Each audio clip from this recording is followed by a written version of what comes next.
Zdravo, drugari! Pogledajte ovu divnu fontanu. Fontanu? Zar smo već stigli do slova F? M, N, J, O... Ne, stigli smo do slova P. Zato ti nosiš tu lepu paftu. Pafta. Nezaobilazan deo srpske ženske građanske nošnje bila je pafta, ukrasna metalna kopča za pojas. Izrađivana je od plemenitih metala, srebra, mesinga, bronze i bogato je ukrašavana emajlom, pozlatom, sedefom, dragim i poludragim kamenjem, staklom. Pafta je jedinstveni pokazatelj nacionalne pripadnosti i društveno-ekonomskog položaja.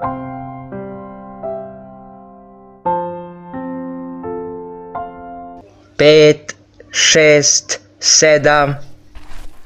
Tiho, drugari, moramo da se sagrijemo. Šš, upito su sam.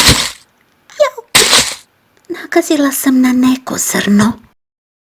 Pitos. Pitosi su velike posude od pečene gline. U njima su ljudi čuvali žitarice i vino. Pitosi, koji su se čuvali na površini zemlje, imali su zaravljeno dno, dok su se oni sa uskim i polukružnim dnom ukopavali, te je njima bio vidljiv samo obod. Ovo je primer pitosa koji se ukopavao u zemlju. 9, 10, krećem, ko se nije sakrio, magarać je bio. Putara. Odlično mesto za skrivanje. Odlično. Tako, tako. A sad još malčice levo. Tara, odluči se, ova rozeta je teška.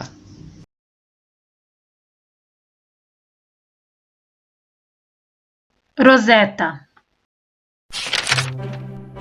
Nekada se spoljašnost i unutrašnjost kuća ukrašavala ukrasima napravljenim od drveta.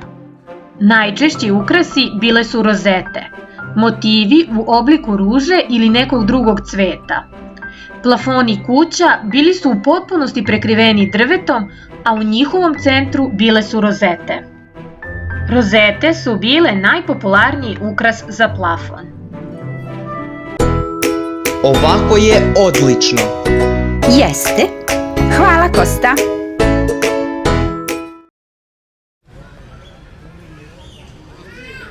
Tara, šta to radiš?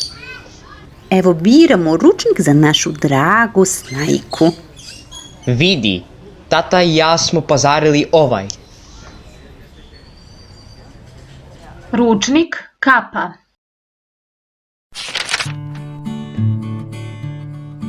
Ručnik je platnena ukrasna kapa sa raznobojnim kićankama koje vise sa strane.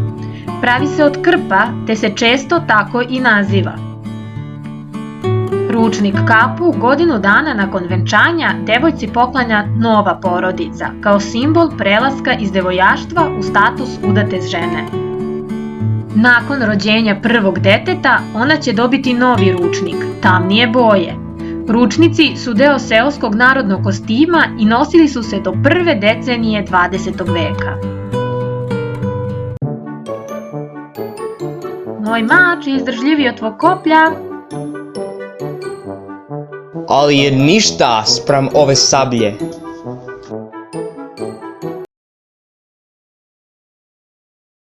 Sablja. Sablja je hladno oružje pogodno za blisku borbu. Zbog lakoće rukovanja i delotvornosti postala je savršeno oružje konjice. Nad sabljom se zaklinjalo na vernost gospodaru ili hajdučkoj družini. Zvali su je plamenitim oružjem zbog varnica koje je izazivala pri udaru o čelik. Od mača se razlikuje po krivom sečivu. Delovi sablje su sečivo, balčak, držač i korica, futrola.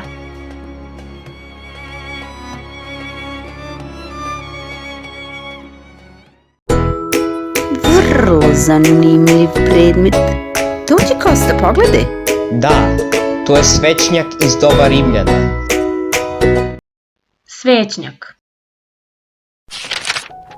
Svećnjak je držač za sveću. Veruje se da su prve sveće, kakve danas znamo, napravili Rimljani. Oni su koristili sveće od voska koje su držali u svećnjacima različitih oblika i različitih materijala. Rimljani su prve sveće pravili od papirusa koji su topili u loj ili vosak. Kosta, imali smo dosta predmeta danas. Da li si zapamtio sve? Vidjet ćemo u petak, zar ne, drugari? Tako je. Vidimo se sledeće nedelje. Ćao!